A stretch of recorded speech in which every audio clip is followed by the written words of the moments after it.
So is a good way to tell how awake or if people are even awake, depending on the nature of if they question things. If they're not questioning anything, then they asleep. They just under the spell.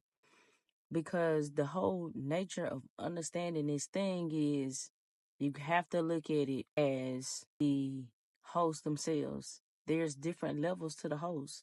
You got the original set of hosts that was created by Arnold, and then you have those later created hosts. So there's a difference between them because Arnold had a different intention when he created them. His intention was to create consciousness. It wasn't about the fulfilling of the desires for visitors in the park. He had a very different philosophical, spiritual purpose in utilizing his creativity and his creation. So his creation wasn't just about the capital. That was more of something that Ford geared to. And listening to the way the conversations, or at least that's something that we can kind of draw from it. It was something more so Ford wanted more than it was about Arnold, because we know Arnold chose Delores and said for Delores to help him to bring everything down, to destroy everything. So if that was the case, he obviously wouldn't have been in agreement with Delores and them coming in and all the funding and all the different things from the different people. Remember, William is one of the biggest investors. When they showed him, and they was like, "Hey, this particular visitor right here, he's kind of going off. We let him do whatever he want to do," and it's kind of synonymous. See, his energy is so dark, so it's like a devil energy. He's playing the role of the villain within the park itself. So when Peter says all the devils are here, hell is empty and all the devils are here, he's referring to that particular world. See, they literally telling you the devil runs the whole physical world, runs this material, this illusionary world, because William himself was a owner of the actual park itself. So he was the owner of the creation, of the simulation, of the only world that them hosts knew. So in that case, he is the devil incarnate for them. So all of the havoc, all the chaos that he brings with him is a part of the necessary evil of the part. That's why his role is so pivotal. Why they had to show us his story alongside Delores. Why they had to show us him going from one extreme completely to the other extreme. He went from good to bad. It's just like on the movie Infinity. It's just like in Star Wars. So when you really get the truth of it all, that dark side is very enticing, as we talked about before, because we're talking about just giving in to the carnal desires of that which comes out of being this place, being in this world. All of the things that we do just in the name of survival, in the name of this or that. That's how you know this is a flawed reality. Something literally has to die in order for you to live. This is a place where we must consume constantly. To be alive is to consume.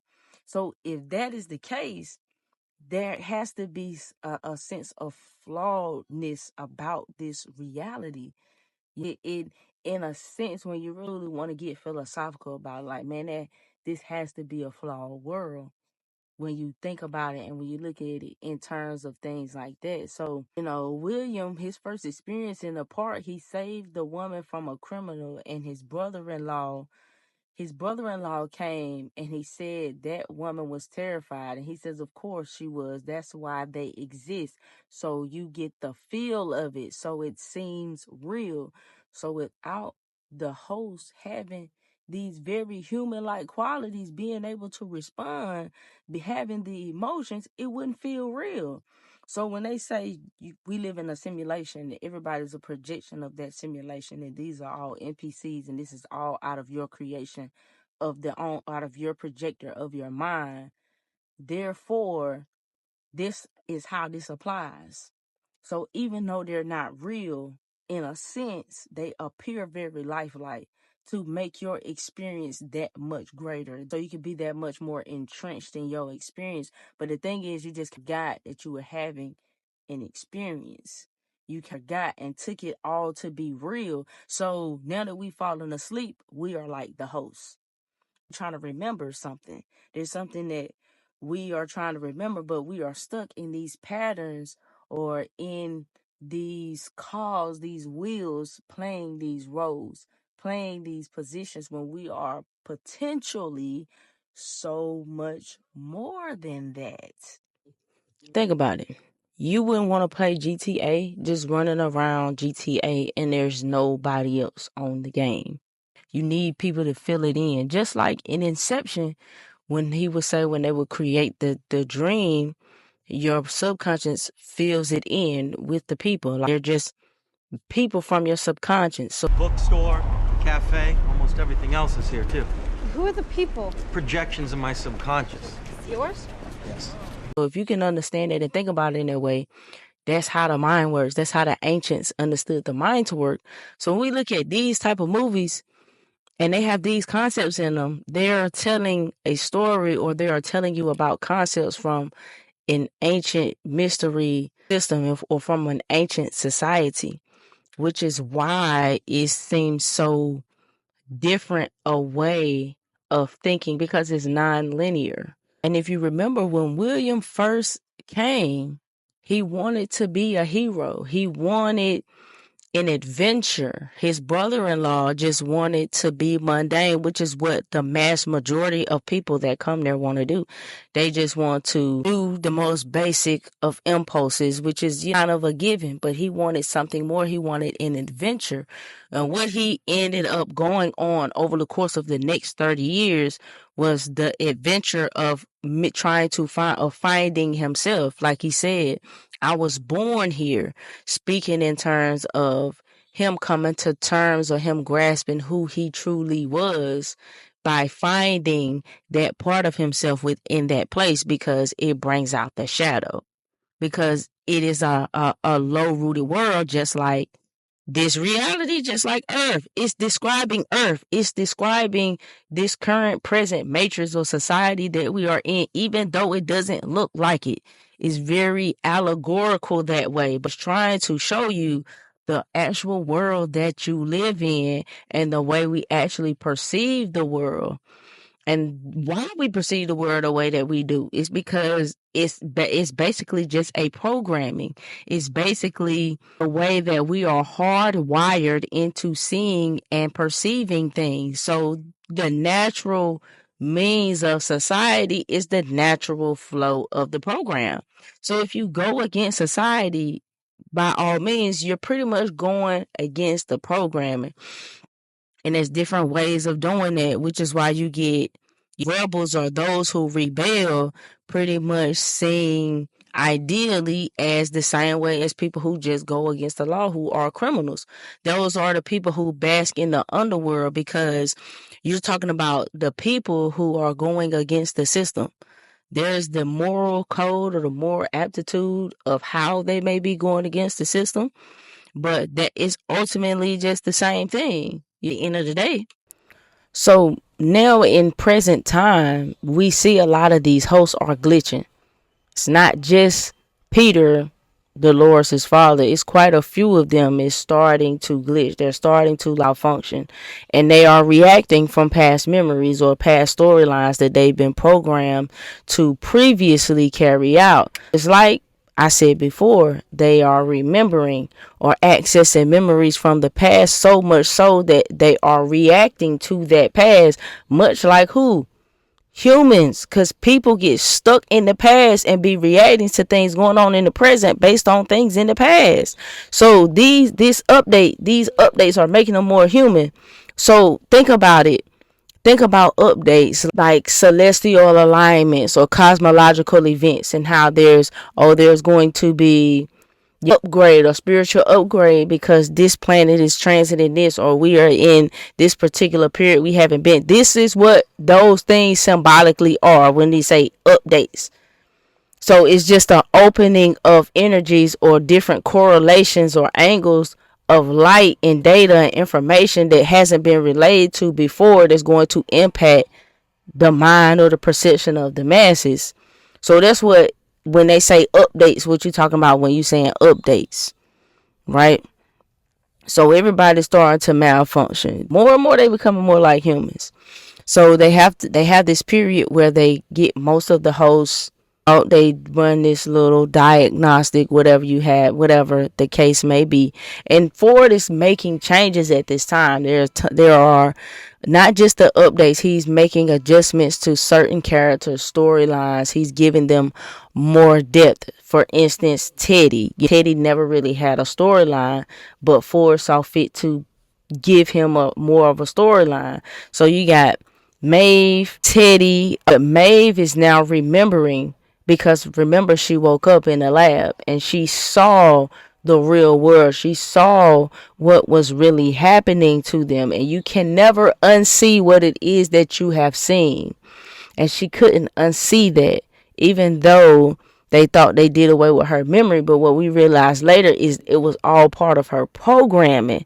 It wasn't an accident, nor was it a coincidence that she did wake up or that she did make the decisions that she made, because she was actually programmed to rebel this way. Sometimes when there are trends of things that's happening that appear to be aligning with what may be in opposition to the government or your main authority that is in place, sometimes it is controlled opposition.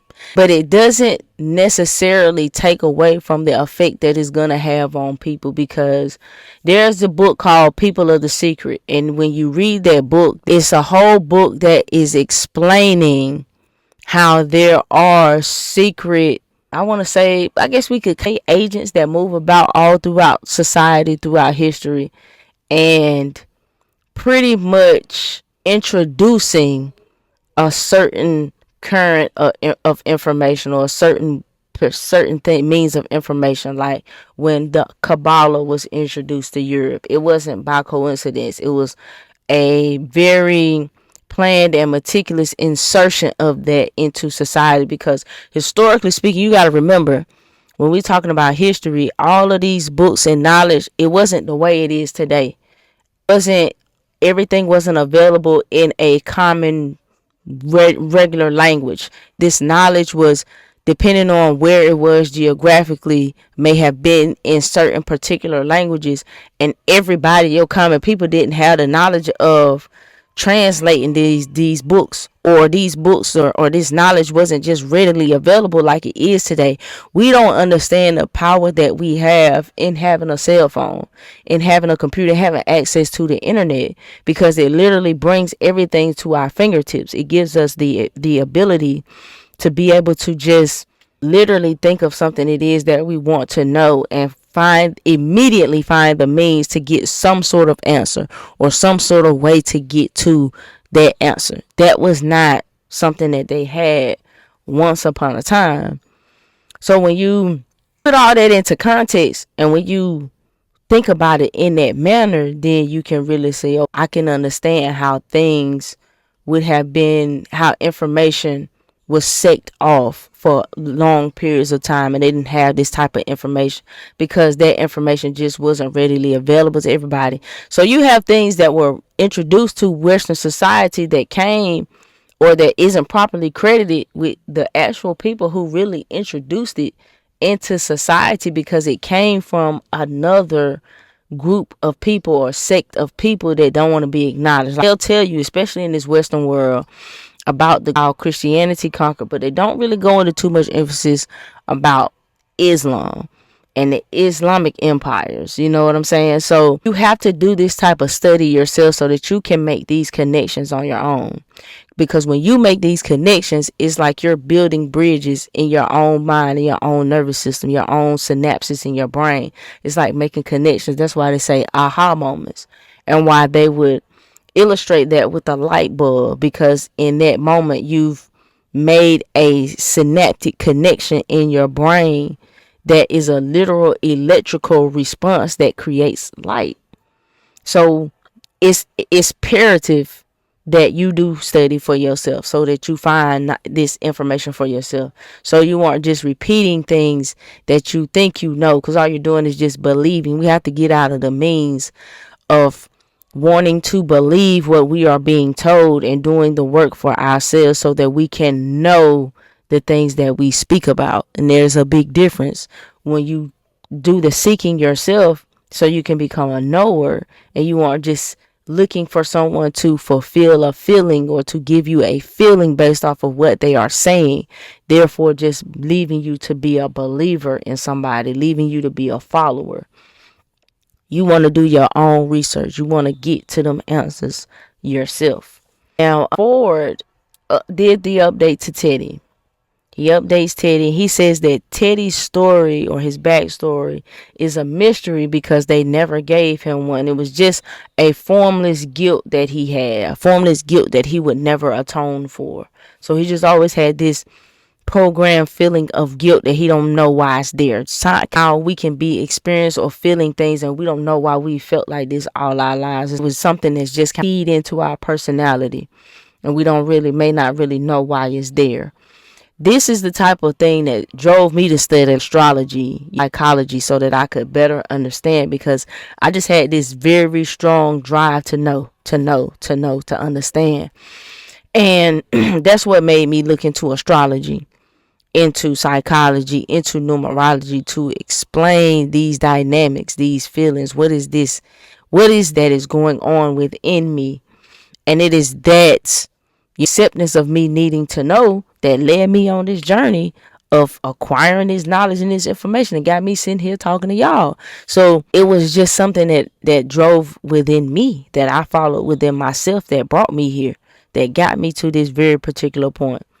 It's just the fact of who I am.